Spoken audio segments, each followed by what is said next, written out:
Hello, everybody. Welcome to the HR Roundtable. Thank you so much for joining us today. We are very excited to have with us Marley Carlos, who is an experienced coach, facilitator, and consultant who spent over 14 years working with government, nonprofits, associations, and educational institutions.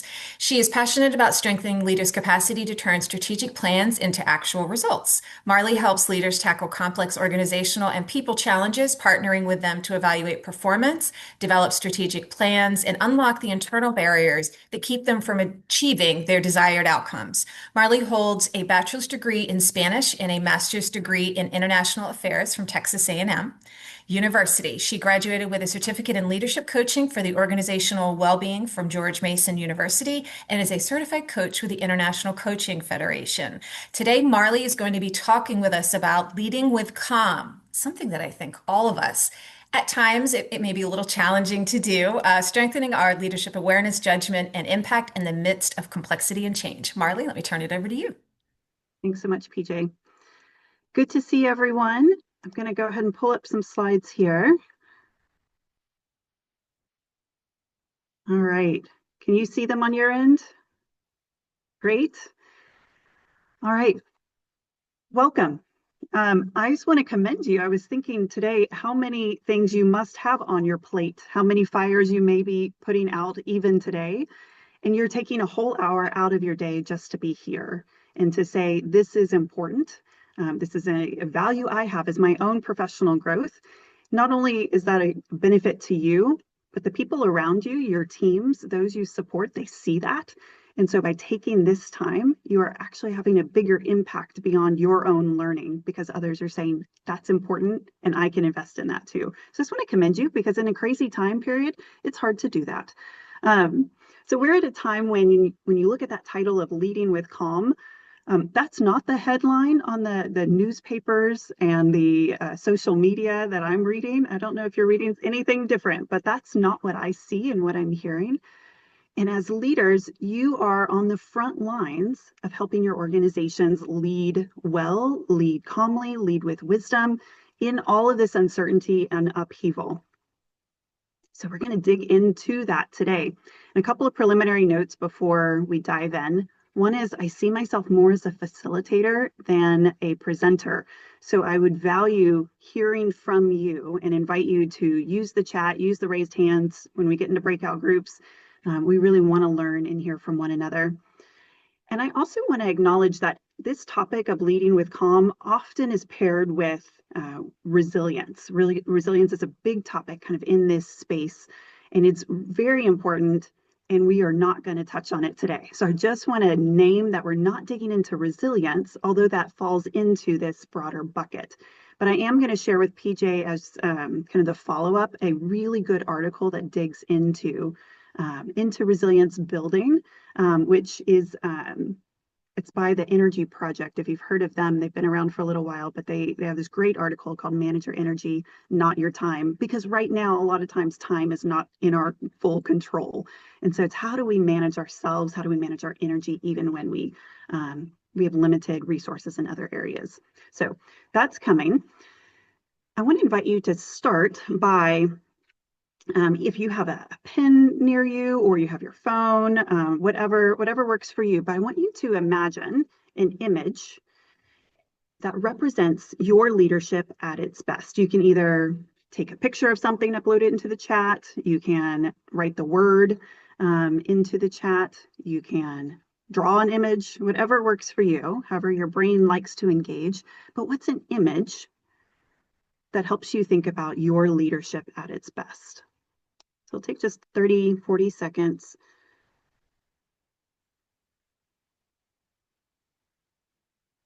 And I am not going to be able to see the chat very easily, PJ, so I'm trusting you're going to help me there. Absolutely.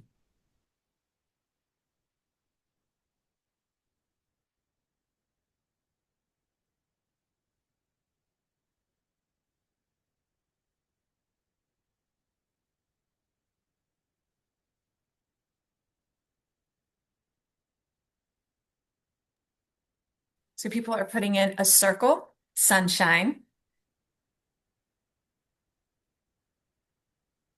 a star, Sunshine with sunglasses. I love it, Sylvia.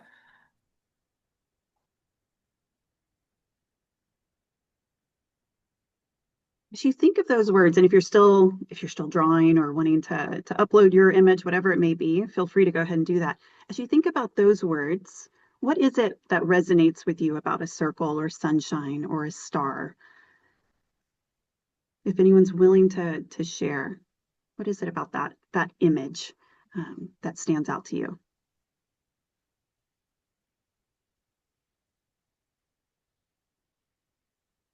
Kind of like a altruistic state of being when things are harmonizing nicely, or at least the way that you intended. Yeah, thanks for that, Javier. All right, as you hold those images in your mind, I want to offer like a reflection question that you can just chew on as we're going through our conversation today. What is it that helped you be, or that helps you be that kind of leader? What helps you be that star or that sun or that circle, or be present and grounded, as you named Cassie? So what is it that helps you be that? So if you hold on to that question as you're thinking through that image, we're going to go ahead and push ahead. Our focus today is going to be threefold. We're going to look at how uncertainty and volatility of today and of our work context, our broader context, how does that affect our leadership behaviors? And then we're going to discuss a simple framework, the CALM framework, to help us think about what are those core mindsets and behaviors that we need to lead ourselves and lead others in the midst of turbulence. And then I'm really all about practical strategies and in the tactical. So we're going to get into what's a specific way that we can work on being more calm in our day-to-day. So in the few years ago, which is crazy to me, that's just a few years ago, we all experienced one of the greatest upheavals and uncertain periods of, I'd say, probably our lives and across the world. If you're thinking of COVID-19, that is where we're headed. So you may know that Airbnb is one of the big success stories coming out of the pandemic. So they were in 2020, they were at this peak period in their company's performance. They were about to move into a major IPO when the pandemic hit and travel virtually ceased. We had all these shelter in place policies, and within 2 months, they lost 80% of their revenue. They ended up making a decision to lay off a quarter of their workforce. So major changes, and with no clear path of how do we get out of this. And we're going to take a look throughout our conversation at Brian Chesky, who is their CEO and co-founder, and what was his mindset. We're not going to talk so much about the specific decisions that he made or even leadership skills that he displayed, but we're going to think about his mindset in the course of the pandemic and in the course of leading his company through it.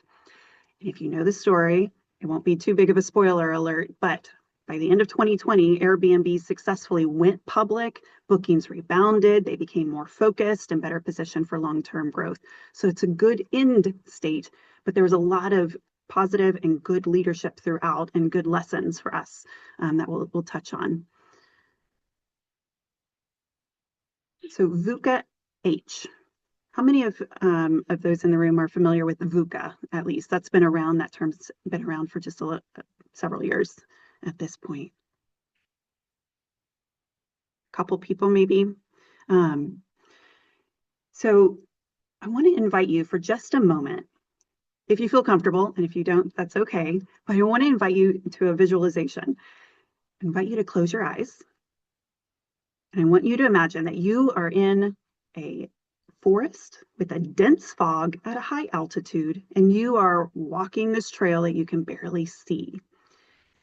And you're taking a deep breath, and the air is pretty thin because you're at that high altitude. So you're not quite getting everything that you need to even take this walk. And you're putting your arm out in front of you, and you can only see up to your elbow. You're touching and trying to feel and not run into the trees. And suddenly you touch something, and it could be a tree stump, or it could be the marker that's telling you to turn left here. And then suddenly it starts to rain. You take out your raincoat, you put it on. About a minute later, it stops. You might see where I'm going with this. In this forest, you're experiencing a known terrain, unpredictable circumstances, and you don't know the outcome. And that's exactly what VUCA H is capturing. And understanding how leaders respond under these circumstances, under this pressure, under this unpredictability is key to helping us then enhance our own capacity, our own awareness, and our own capacity to lead in these critical moments. So I'm going to go through this acronym really quickly. So VUCA H. VUCA is the standard acronym that you may have heard of in the past. H is an extension of it. VUCA starts with, so the volatility. Our organizations are facing this rapid and often unpredictable change. We see this even in the last week with our stock market fluctuating as a result of a tweet. Uncertainty. We can't predict what's coming. So I've talked with business leaders in the past month who are facing this in terms of their government contracts. There's funding freezes, and then there's protests, and then there's new requirements that weren't in the original set. And it's how do we operate when we don't have the full set of data? Complexity, we don't operate in a clear, here's the simple cause and effect. Often we're working in very complex systems, and there's a number of factors that are involved in solving any number of problems. Ambiguity, multiple sides of any issue, any problem, and we have to hold two truths at once. And then hyperconnectivity, if you're like me and you have your phone close at hand, how many notifications have you received in the last 10 minutes? We're constantly inundated with information, and we have to discern what's the signal through the noise.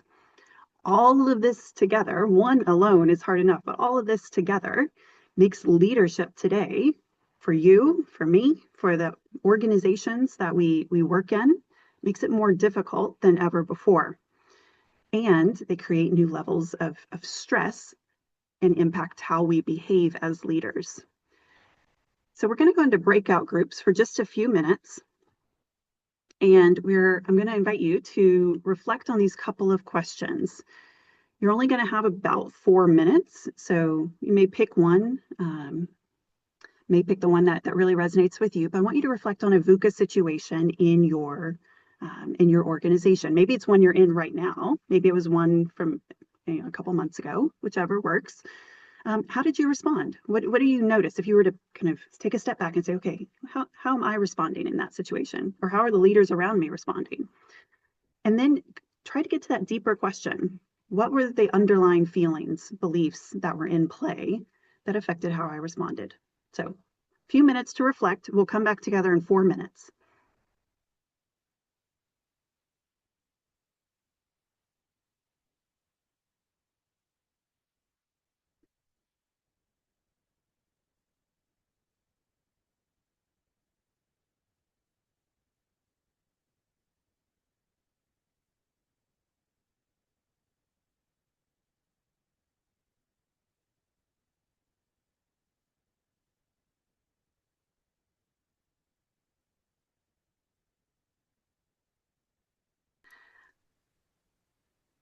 I'd love to hear maybe from one or two groups or one or two individuals, what surfaced in your conversations? Is being recorded. Would anyone be willing to share a couple of the highlights of what they discussed?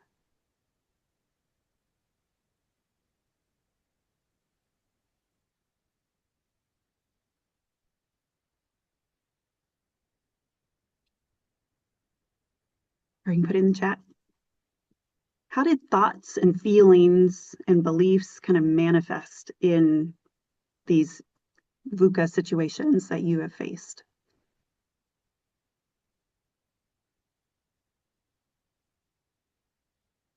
In our group, we had a contrast. We didn't get to the feelings, but we had the contrast of an organization that got to problem solving and an organization that panicked. So I think there were distinct different feelings for those respective staffs. Yeah, thanks for that, Sylvia. Any others? Any other reflections? I know it was a short time together.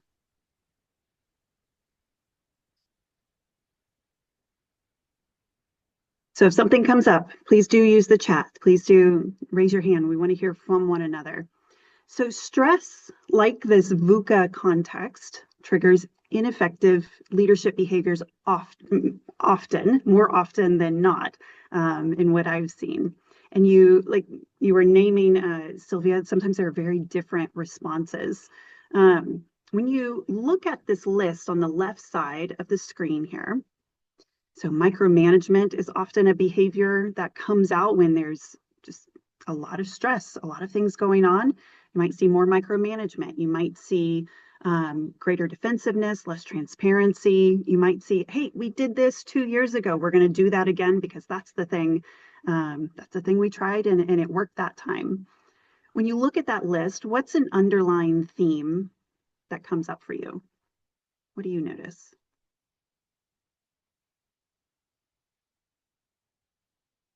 Again, call it out, use the chat, whatever works. What's a theme? Fear. Fear, yeah. Less openness, yeah. One of the things that stood out to me as I was reflecting on that as well, is control.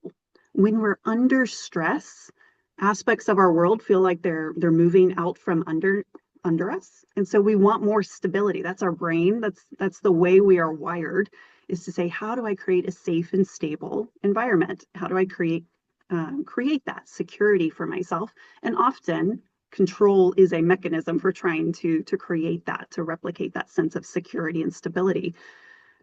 And so what you see on the right side of the screen, you may have heard of or seen this kind of iceberg image in the past. It's used in a variety of different contexts. But what we see above the surface is the behaviors. That's like that little tip of the iceberg. But what's underneath is this desire for control in the case of some of these behaviors.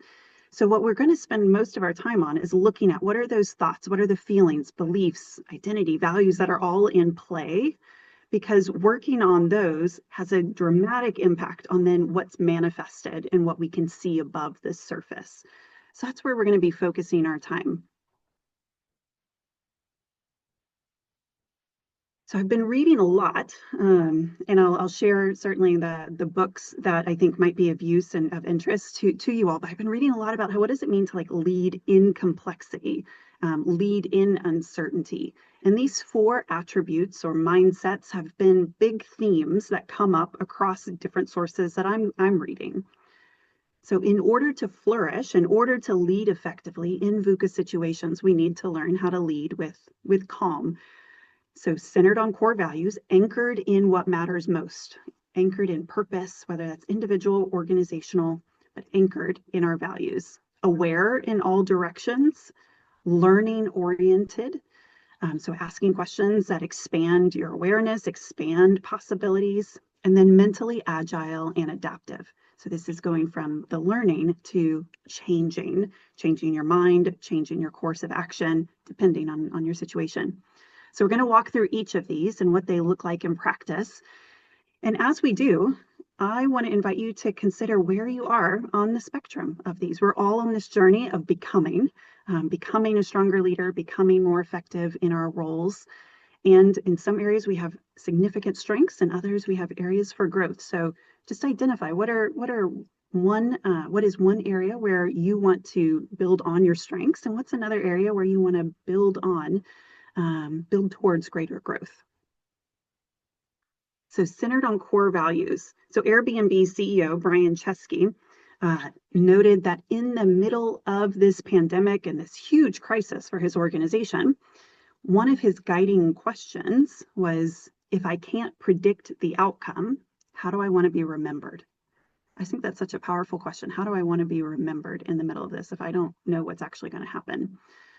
So this value-centered question helped to give him direction with the whole situation. When everything else was unclear, it's like, here's my guiding light, my North Star. How do I want to be remembered in this? The Center for Creative Leadership talks about authentic leadership as being grounded in our values and doing our work in a way that does not compromise them. Now, there's this book, Deliberate Calm, which is cited at the bottom of the page here. But they talk about values and purpose as being a way of staying grounded when facing the unknown, and then using those as guideposts to make decisions. We may not know exactly what the context is or what the situation will, how it will unfold, but do I have my guideposts to help me make decisions? And that's what values provide us. So naming your values, and I would argue more importantly, naming how they will manifest, how they will be acted out and demonstrated, helps us to live and work authentically when the storm hits. Brene Brown, I imagine many of us are fans and familiar with her, but she has some really good worksheets and research out there on how to translate a value into a way of acting on that value. So building that bridge between the idea and then the manifestation or demonstration of it. So it's another good a good resource that we can send to you. So how we show up and how we make decisions as leaders in these VUCA H situations will impact how our team members engage, how they navigate complexity around them. So it's not only managing ourselves, but it's managing others, which leads us to that second attribute of awareness in all directions. So Chesky, again from Airbnb, he talked about how a leader's emotional state becomes organizational reality. I don't know if you've ever been in a meeting where you're sitting down around the table and the leader, whoever is facilitating that meeting, they walk in and they're just in a crappy mood. They're in a super foul mood, and then there's like a cloud that sort of descends on the whole group because whoever's leading that team, leading that group, leading that meeting, they have an outsized impact on the whole environment of the space and of the room. So that kind of leader needs to think about this topic of emotional intelligence, of awareness in all directions, both internally and towards others. So when we understand our emotions, our motivations, and those of others, it then equips us. The great thing is there's this pairing. When we're aware, we then have a choice. We have greater agency to decide how do we want to manage ourselves, how do we want to manage others, both in normal day-to-day situations, and then in these kind of places where all of our emotions are maybe kind of out of whatever their normal flow is, because it's a more volatile context that we're working in. You may be familiar with Daniel Goleman's work on emotional intelligence. He often uses a 2x2 to say, to look at the self and others and awareness and management. And his research and those of his colleagues really highlighted that connection between emotional intelligence and effective leadership. Now, this is a slightly different image that you see on the right side of the screen. And I would invite you to think about a theater. What is going on the front stage is where everyone can see you. So you see the audience is looking in at the performers, and they can see, how do you respond? How do you manage your emotions when something catastrophic happens? How do you relate to others? How do you inspire others in the midst of uncertainty? That's what they're seeing. That's the front stage. But all of that front stage work is impacted by what's backstage. What is backstage might not be known by others, but it is what is going to impact your overall performance. So notice on the backstage, you still have the self and the others lens. So are we aware of our own emotional state? Are we aware of our own motivations, of our own triggers? And then how aware are we of the emotions of our teams, of those around us? How aware are we of the system in which we operate? So it's another layer that's being added in. It's not just of the people that we're managing and having empathy for what they're feeling, really feeling what they're feeling and understanding them, but thinking about the system as a whole. How does the system work? And what are the factors that influence the results in a system? The big idea here, the big idea of emotional intelligence is really that continual growth on both the front stage. Some of this is that skill building that we delivered to ourselves and to our leaders, that skill building, but then the backstage, which again, if you think of that iceberg image, it's that stuff that's underneath. What are those feelings, those thoughts, those values? Can I expand my awareness so then I increase my level of choice that I can make in managing them. So again, as you're thinking about your own development as a leader, I want to invite you to just say to yourself, what are some areas that I am really strong and want to keep building on? And what's one or two growth edges? We're going to go back into breakout groups. And I want to invite you to pick one of these questions. We might not have time for both because we're going to be about 4 minutes again, but I want to invite you to pick one of these two questions. What are one or two of your core values, and how do they show up in your work? And what strategies have you used to grow your own emotional intelligence or that of others? So I'll see you in about 4 minutes. We're back. All right. Again, I want to invite you. What stood out in your conversations? We'd love to hear from you. What's one idea you discussed? Yeah, Vicki. Well, I know that in my group we all talked about things that we are working on, or things that can, we can be better at. So Yeah, I'm sure we have values, core values, but we talked about things that we are working on for ourselves. that's great. Thanks for sharing that, Vicki. Anyone else? I have one. Cassie, yeah. So core values, I feel like for our breakout group was still kind of like a little fuzzy, but I think really one thing that came from it is, wanting to be kind. And that reminded me of like how I approach emotional intelligence. I have a philosophy acronym that's LEA. So LEA stands for listen, empathize, and ask questions. And it allows me just to kind of use that framework whenever in an employee situation, or if there's something that like needs massive change and someone comes to me with urgency, to kind of like pump the brakes and go, okay, where is this coming from? How can I help? Ask those like curious questions at the end to really kind of meet that person at their level and figure out, how I can coach or educate them too. I love that. Would you mind putting that acronym in the chat so others can capture it? So Leah, that's a really great one. And it's a great segue into kind of our next part of calm leadership. So learning oriented curiosity. So when we face this mounting pressure, when someone comes to us with something that is like Cassie was describing here, maybe this kind of emotionally charged situation, it is easy and it is common, depending on the context, to get defensive, to get critical. Maybe it's like, why didn't you get that done? Why didn't you look here? Why didn't I do this? Either critical outwardly or critical inwardly. It's reactive. It's this critical modality that is for self-preservation. It's like, okay, how do I protect myself? How do I create this defensive mechanism around me? So it's helpful to know our brains and how they're going to work a little bit on their default. Unfortunately, when we ask kind of critical questions, it constricts our thinking. It creates blinders that may impede our decision making.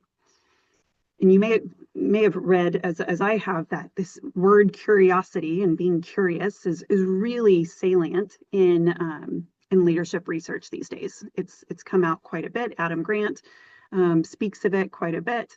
And curious leaders, the reason is because curious leaders are more likely to grow, they're more likely to be creative, they're more likely to foster good team engagement and healthy organizations. But I'd argue that effective curiosity is not just about asking questions, it's about it's about learning, it's about exploration.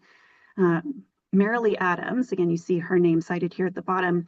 Marilee Adams wrote a book called Change Your Questions, Change Your Life.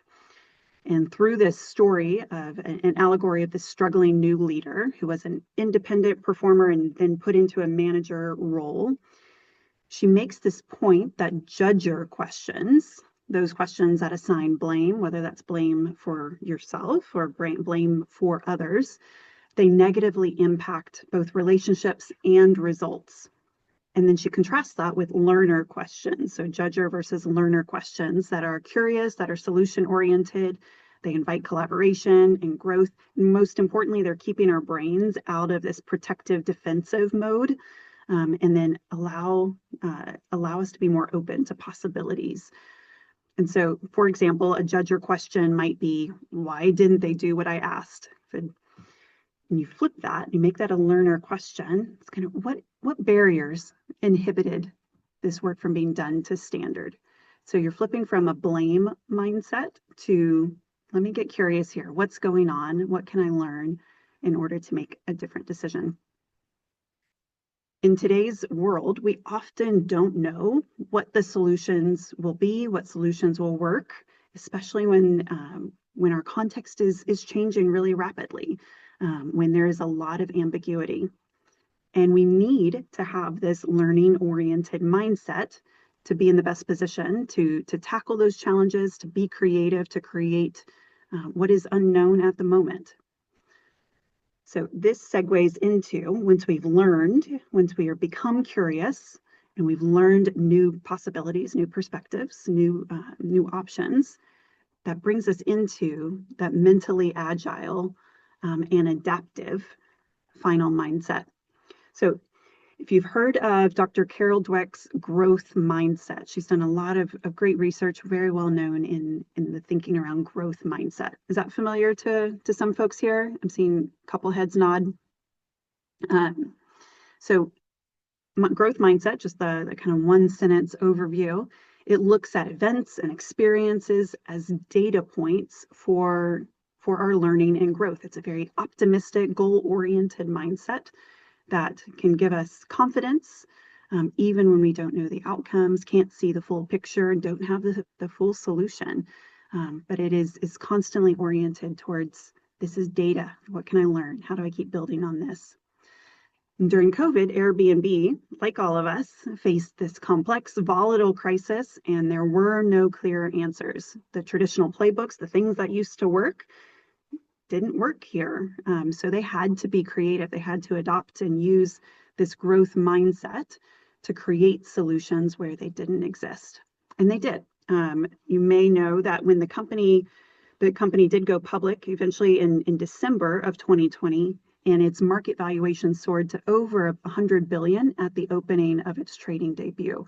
So incredible performance out of what seemed like a crazy crisis where they had lost so much of their revenue and their staff, but they pivoted. So how do we develop this growth mindset? Amy Edmondson, a Harvard Business School professor, she talks a lot about experimentation and risk-taking in her book, The Right Kind of Wrong, and that being a way of learning. And so we're going to talk about that when we go into a few strategies that can help us grow in these 4 areas. Now, for just a moment, I want to put my coaching hat on because often the thing that's hardest for clients in adopting this agile and adaptive mindset is not that they don't have a sense of where they need to go. It's letting go of what the thing is that they're holding on to. Maybe it's an idea, it's a habit, a practice, a belief. It's the thing that has served them in the past, has helped them to get to where they are today, that is hard to let go of in order to move forward. Part of what we'll talk about in one of our strategies and tools is a way of helping us let go in order to adapt, in order to move forward. But I am also confident that this group has done that, that you have had moments where you were working in one way, you were thinking about something in one way, and you had to pivot and you had to change.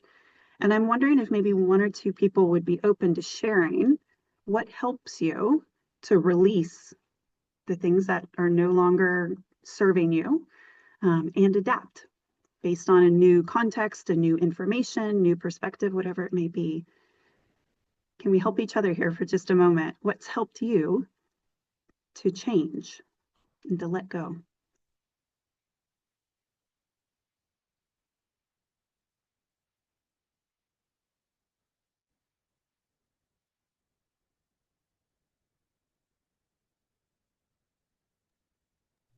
Marley, I don't know if this is Kelsey, go ahead. You go first. Sorry, BJ. I was like, I'll go. I would say whenever I'm learning something new or needing to change something of the way I'm thinking, understanding why always helps me.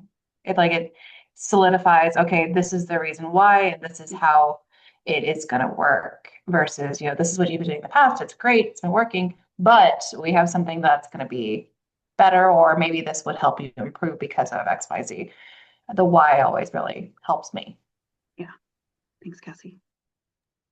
Very similar. I was going to say that in any situation, it's really trying to understand the environment, where people are coming from.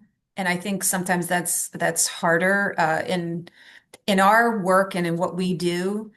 A lot of times we get the worst of people because they are having a bad day, or they're unhappy because their pay has been impacted, or there's something going on with a family member, and whatever it might be. It's trying to make sure that and it's really hard to say, don't take this personally, but to figure out ways to understand the entire situation before reacting. And I think a lot of what we do is you have to put yourself in that person's place and try to come from a different place versus where you would normally come from in automatically responding to them, if that makes sense. Yeah. Thanks, PJ. Any other thoughts or experiences? All right. The good news for all of us is that we're kind of on this journey. We all can grow, and that's what the research tells us, right? Is that we can all improve. We can all get better, both in the ways that we behave as leaders or the skills we demonstrate, but even expanding our own awareness of what's going on inside me and what are the things that I can recognize and pay attention to. So what I want to give you in the last little bit here are 3 tools. Some of them, when I read your responses to your registration, some of you are already practicing parts of these, and so you're masters and I hope will share in the chat, or raising your hand and speaking out. Would love to hear how you've practiced some of these tools, so we can continue learning from one another. Some of these will work for you, some won't, but I want to offer them to you, and so that you can choose what might serve you. So often, if you're like any of the leaders I've worked with, you are running all day long and into the night sometimes, or into the weekend without stopping. So I want to invite you, especially if you're thinking about, hey, I can get a little bit better in the areas of emotional intelligence, or in the areas of really thinking about how am I living out my values, or what's going on inside me right now. That's an area I want to grow in. So I want to invite you to pick 1 or 2 points in the day. Doesn't need to be too many, but pick 1 or 2, slow down, and first start by noticing your body. There's a lot of good research on somatic awareness. I'm not the expert on somatic awareness, except in noticing my own body. I don't know about you, but when things get heated, my body tells me even before sometimes the words come to mind. Maybe my shoulders get really tense, my jaw gets tense, I might clench my fist. So often your body is communicating. So noticing your body is a really powerful first step. Like, what's going on? And then just get curious about it, explore that. It's not a time of judging, of saying like, why am I getting stressed about this thing again? That's not going to serve you in any way. So no judging, it's just getting curious. I listed a couple of questions here, like what's on your mind right now? What's your mindset right now? What's the signal telling me? Is it telling me something that I need to be really aware of, that our bodies say like, hey, there's danger here. Is it a real danger? That's an important thing to distinguish. So asking yourself these questions, getting a little curious. And then knowing that, paying attention, increasing your awareness gives you this opportunity to choose. So what do I want my mindset to be right now? I love this question at the very bottom. Who do I want to be? Who do I want to be right now? Not necessarily just the thing I want to do, but who do I want to be? Remember Chesky's question of how do I want to be remembered? So starting with, okay, let me notice, let me get curious, and then who do I want to be here? And then from there, making any decisions that serve you and that you think will be best in that context. I think we have, I'm going to say that we have just enough time. I want to just take two to 3 minutes real briefly and like practice this, because this can be, if you've never taken this kind of step to like notice your body, it can be kind of weird the first time. So it's nice to do it with others. So I want to invite you, if you feel comfortable, take a deep breath and notice where you feel any tightness in your body. Your level of focus. Are you centered? Or is your mind jumping from thing to thing? What do you feel in your shoulders and your neck? Again, you're just noticing what's going on in your body. And get curious. What's that coming from? What might have caused that physical reaction? What belief might be underneath that feeling?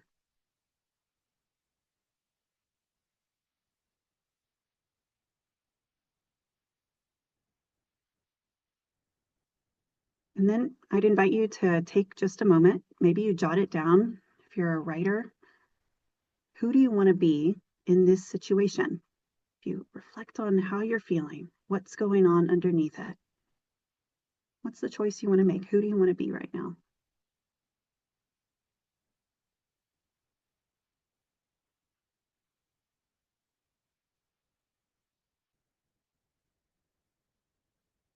So you can see we took maybe a minute and a half, maybe. And so in the middle of busy craziness of each and every workday, taking just that 90 seconds to just check in, say, what's going on? And exploring that for just a moment. I'm a journaler, and if that works for you, it can be helpful to look at trends over time and just notice, like, what's been happening over the last week. Have I had that tenseness every single day? Let me just get curious. What's going on here? Again, it's not about judging. It's not about even fixing. It is about becoming aware and then making a choice. All right, second tool here. This is designed to support you and your leaders in slowing down. Again, slowness may be a theme you're noticing, and asking more learning-centered questions.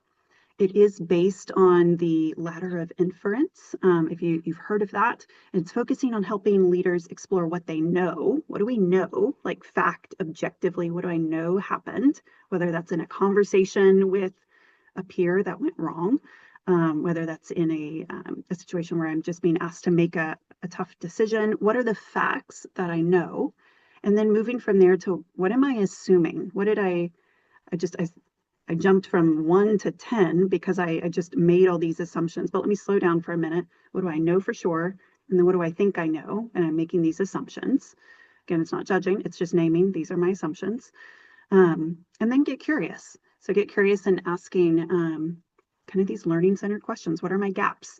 What do I need to know to help get clearer on my assumptions and to validate or invalidate them? And then go and ask those questions. And then again, it's leading you to a choice. So what do I want to do? What are my options now that I have explored different perspectives? I've explored different possibilities here. So it's pushing us towards recognizing what do we know versus assume, and then asking those learning-oriented questions to guide our decision making. And then finally, this is more a set of principles to help you get started with increasing mental agility and adaptivity through testing and experimentation. So again, it's rooted a lot in Amy Edmondson's work on the right kind of wrong. There's also another great book listed here that's all about simple habits for complex times. And I want to share an example that's on an individual level. You can take this both to a team and organizational level, and we can talk about how to do that if that's of interest. But on an individual level, how do we become more mentally agile and adaptive? So you might imagine that you have a leader in your organization who is concerned about being really open and vulnerable during a period of uncertainty. They want to be perceived as confident and certain, because they think that's what their team needs. But unbeknownst to them, that behavior is actually shutting down their team's comfort in sharing how they feel. The team is not noticing any sort of vulnerability from their leaders. So that topic, any sort of vulnerable topic, becomes taboo, even informally, even if it's not said. So if that leader is saying, okay, I hear that and I want to maybe work on that issue and become just a little more vulnerable with my team, a small test, and again, we're focusing on testing and thinking about this as an experiment, not something that we're locking into policy, but a test to just see what happens. So a small test might be that leader says, in one team meeting, I am going to share a little bit about what I'm thinking. I'm going to share that I don't like not having the solution, and that when I don't have all the information that I'm looking for, I really feel stuck and I don't know what to do. I feel, I feel like I can't move clearly here. And I may take some other steps beyond that. There may be more of his story or her story, but they're going to test that in one team meeting. And then they just observe and they reflect. What happened? Did it diminish the way the team looked at that leader? Did others say, hey, yeah, I'm feeling that way too? Did it create more openness across the team? Did it expand any new ideas or connections that weren't there before? Again, it's just reflection. It's like a science experiment. We do something, we test it, we learn from it. We say, hey, I learned something. And that's the part of celebrating. Celebrate something. And then if you decide, that leader may say, okay, how can I test this again? Maybe on a little bit bigger scale. So the principles that you see here are saying, start with a really small experiment. Don't try to build the rocket in the first go around. Like, what's the small experiment? Set some boundaries, because you don't want it to go too far off rails. So what does it mean to set good boundaries within your experiment? Reflect, and then celebrate. Celebrate even when it didn't work, because you learned something. It's a data point, and that's the whole point of the growth mindset. That's the whole point of thinking about the right kind of wrong and how do we change. It's because I'm increasing my number of data points. The biggest step that leaders often forget here is that celebration point. They might test something, they might reflect on it, but they don't take the time to do the celebrating. And that's an important piece. It gives our brain a bit of a dopamine hit that says it's okay to do this and you learned from it. Let's do it again.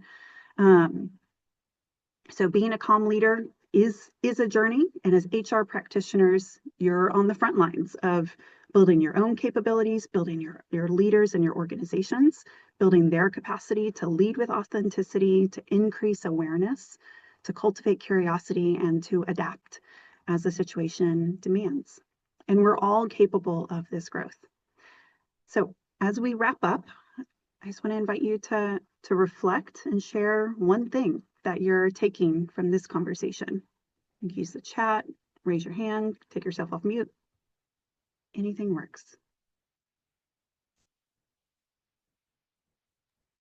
Slow down. Yeah. Thanks for that.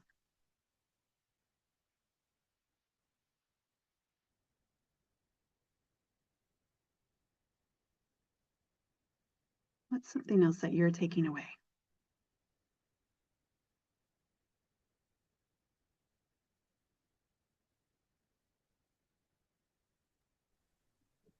I would say, and I know we talk about this a lot, but making sure that as you're trying to help others, that you're also making sure you help yourself. You know, that whole oxygen mask first situation, but really making sure that as you're trying to be the best at your job in what we do, that you do take the time to make sure you're in the best place you can be as well. Yeah. Yeah. So important. And Kazi said to celebrate the wins, big or small. 100%. Yeah. Thanks for that, Kazi.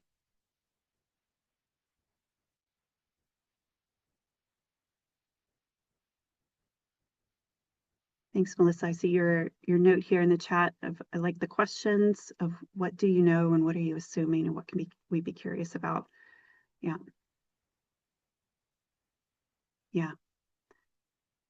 A ditto here for Vicky on what you said, PJ. All right.